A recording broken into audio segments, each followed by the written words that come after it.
हैं जो किसी हाँ फीस कौन कौन लेता है? लो उस्ताद जी, हेलो उस्ताद जी। हाँ तेरी फीस साज अबू कह रहा सी दे देंगे ना चले हैं। चलो कोई नहीं फिर दे देनी। चलो कल वाला टेस्ट दो। तू 10 2 जमा 2 किन्ने होंदे ने? उस्ताद जी 4। तू 10 2 माइनस 2 किन्ने होंदे ने? उस्ताद जी 0। हाँ भी तू 10 कह दे जड़ कड़े नाई ने लाई सी। कदी पढ़ के भी आ गया कर, कदी पढ़ के भी आ गया, फीस देवे तेन पता होवे। हाँ भी तू 10 ए तो बाद की आंदा है? बी। तू 10 भी बी तो बाद की आंदा है? सी। हाँ भी तू 10 अल्लामा इकबाल ने पहला शेर केड़ी कंपनी दी पेंसिल नाल लिखिया सी? कदी पढ़ के आमे तेन याद हो, कदी पढ़ के आमे फीस देवे ते तेन याद होवे। हाँ भी तू 10 20 जमा 20 किन्ने होंदे ने? 40। तू 10 भी 20 माइनस 20 किन्ने होंदे ने? 0।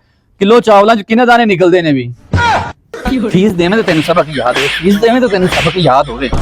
हाँ भी तू 10 अलिफ तो बाद की आंदा है? बे। तू 10 बे तो बाद की आंदा है? पे।